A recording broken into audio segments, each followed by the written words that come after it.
A história fascinante de Jesus expulsando uma legião de demônios para um rebanho de porcos pode ser encontrada no livro de Lucas. Tudo começou quando Jesus estava viajando pelas colinas a leste do Rio Jordão, numa região predominantemente gentia conhecida como Decápolis, que incluía várias cidades gentias. Ao chegarem à região das guarnições a leste da Galileia, um homem da cidade de Gerasa, possuído por demônios há muito tempo, veio ao encontro de Jesus. Ele não usava roupas e vivia entre os túmulos. Ao ver Jesus, ele soltou um grito terrível vindo das profundezas de sua garganta, caindo em terror e pavor diante dele, gritando com toda a força: "O que temos nós a ver um com o outro, Jesus, Filho do Deus Altíssimo? Eu te imploro, não me atormentes antes do tempo designado para o julgamento." Jesus então ordenou que o espírito impuro saísse do homem, pois ele já havia sido tomado violentamente muitas vezes pelo demônio, sendo mantido sob guarda e amarrado com correntes e grilhões. No entanto, ele sempre quebrava essas amarras e era conduzido pelo demônio para o deserto. Lucas 8, versículos 26 a 29, Bíblia Amplificada. Essa é a descrição mais detalhada de um homem sob controle de um demônio encontrada na Bíblia. Ele havia estado sob o domínio do demônio por muito tempo, vivendo como um animal selvagem, desprovido de roupas, vagando entre os túmulos. O homem possuía uma força anormal, quebrando suas amarras constantemente. Ele gritava e se machucava, vivendo nas montanhas entre os túmulos. Sua luta interna era incontrolável, resultando em um comportamento selvagem. As pessoas concluíram que ele estava possuído por um demônio e tentaram amarrá-lo para impedir que ferisse os outros, mas ele sempre conseguia se soltar das correntes. No fim, conseguiram expulsá-lo da cidade e ele acabou vivendo no cemitério local, ferindo a única pessoa que podia, ele mesmo.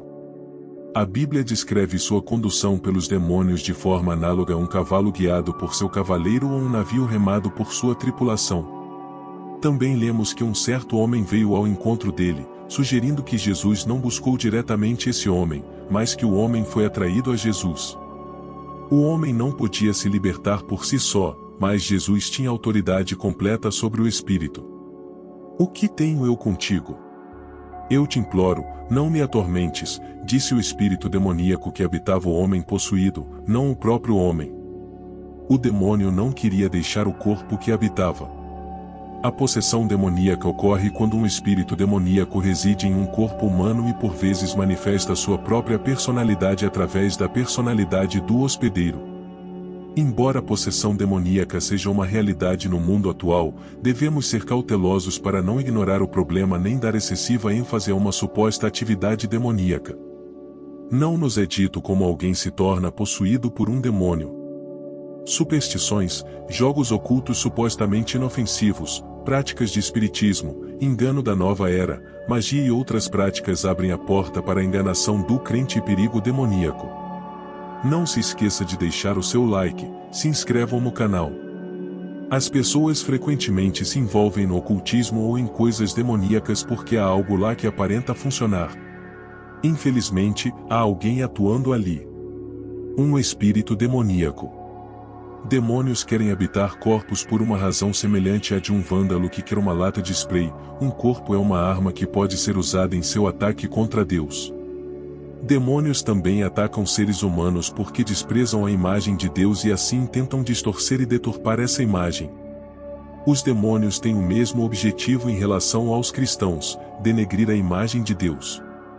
No entanto, suas táticas são limitadas em relação aos cristãos, já que foram desarmados pelo trabalho de Jesus na cruz.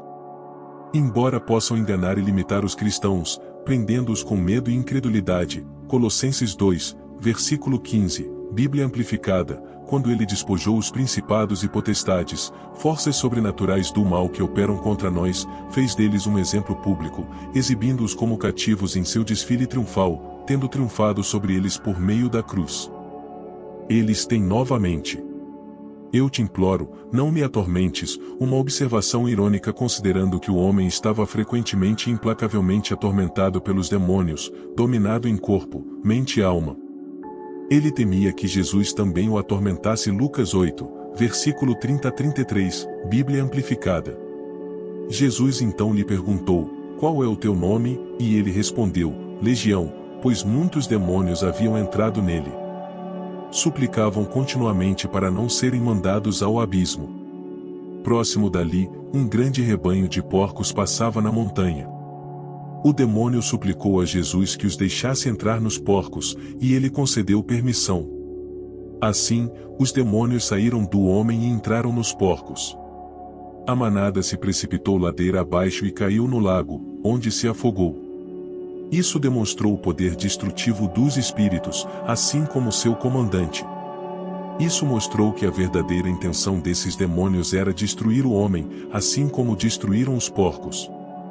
Alguns podem considerar isso injusto para o dono dos porcos, mas os donos dos suínos perderam sua propriedade, sim, e aprenderam com isso como Jesus valorizava mais a vida do homem do que um rebanho. Spurgeon fez várias observações sábias sobre como o demônio afetou os porcos. Preferiam a morte ao domínio do demônio, e se os homens não fossem piores que os porcos, teriam a mesma opinião. O diabo levou os seus porcos a um mercado ruim. Quando os pastores viram o que aconteceu, fugiram e contaram à cidade e à área circundante. As pessoas saíram para ver o que havia acontecido, chegaram a Jesus e encontraram o homem de quem os demônios tinham saído sentado aos pés de Jesus, vestido e em pleno juízo mental. Eles ficaram assustados que testemunharam isso, contaram aos outros sobre como o homem possuído por demônios tinha sido curado. Então, toda a multidão da região dos Gadarenos e das áreas vizinhas pediu a Jesus que saísse de lá, pois estavam sobrecarregados de medo. Jesus entrou no barco e voltou para o lado oeste do mar da Galileia. Eles estavam com medo e foram dominados por um grande temor. Tinham mais medo de um homem livre do que de um possuído. Eles ficaram aterrorizados ao verem o homem em seu juízo, sentado aos pés de Jesus, sem saber o que pensar. Os demônios deveriam ter tido a vantagem sobre Jesus de acordo com suas superstições, mas não tiveram. Tiveram dificuldade em aceitar isso. Eles não pareciam se importar com o homem possuído e atormentado por demônios entre eles, mas se incomodavam com a presença de Jesus, pediram a ele para partir, e ele atendeu. O trabalho que Jesus estava fazendo havia reunido toda a multidão. E todos estavam ali para conversar e encontrar-se com Jesus. No entanto, isso não foi um desenvolvimento positivo de forma alguma. Aqui estava toda uma cidade em uma reunião de oração, orando contra a própria bênção. Era horrível a natureza de sua oração, mas ela foi ouvida e Jesus partiu de seus domínios. Quando as pessoas têm mais medo do que Jesus fará em suas vidas do que Satanás está fazendo no momento, muitas vezes afastam Jesus e ele pode partir se ele for pedido. Mas o homem de quem os demônios haviam saído ficava suplicando e implorando para ir com Jesus.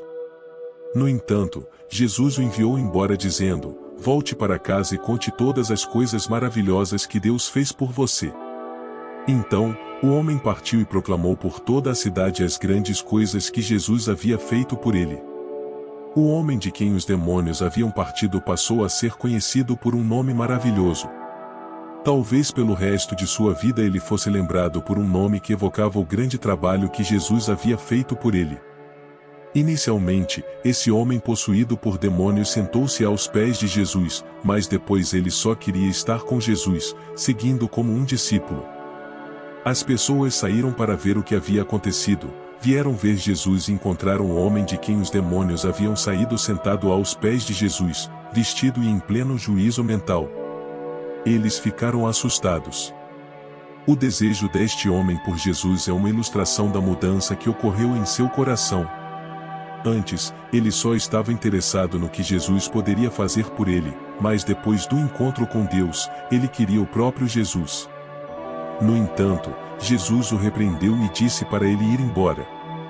Apesar de o homem ter uma boa intenção em querer seguir Jesus, Jesus estava bem ciente de que o ministério que ele estava fazendo para sua própria família e comunidade tinha um significado muito maior do que qualquer outra obra que ele estivesse realizando. Às vezes, pode ser desafiador para nós compreendermos a maneira como Deus opera. Jesus atendeu ao pedido infeliz dos residentes da cidade que oraram para que ele os deixasse e partisse de seus domínios, e assim o fez. O homem de quem os demônios haviam saído fez um pedido piedoso para estar com Jesus, mas Jesus disse: não é essa a oração. Naturalmente, a razão para isso era o fato de que esse homem poderia ser uma luz entre as pessoas que viviam nessas cidades gentias, de uma maneira que Jesus e seus discípulos não poderiam ser se ele tivesse medo, e tenho quase certeza de que tinha. Os demônios poderiam retornar. Então, é claro, ele ansiava por estar com Cristo. No entanto, Cristo afasta esse medo dele e basicamente lhe diz: você não precisa estar perto de mim. Eu te curei tão completamente que você nunca ficará doente novamente. Expor de um exorcismo, ele foi por esse caminho e proclamou por toda a cidade as grandes coisas que Jesus havia feito por ele. Essa era uma mensagem incrível para compartilhar e uma mensagem que todo seguidor de Jesus deveria ser capaz de pregar. Sua história mostrou o valor de uma vida para Jesus, pois essa era a única razão pela qual Jesus veio para este lado do mar da Galileia. Sua história também mostrou que com Jesus, ninguém está além da esperança, pois se esse homem pode ser transformado, então qualquer um pode. Jesus disse a ele para contar sobre as grandes coisas que Deus fez, e o homem compartilhou com os outros as grandes coisas que Jesus havia feito. Não houve contradição, pois Jesus é Deus. Se você gostou do vídeo, se inscreva no canal. Deixe seu like. Obrigado a todos, que Deus os abençoe.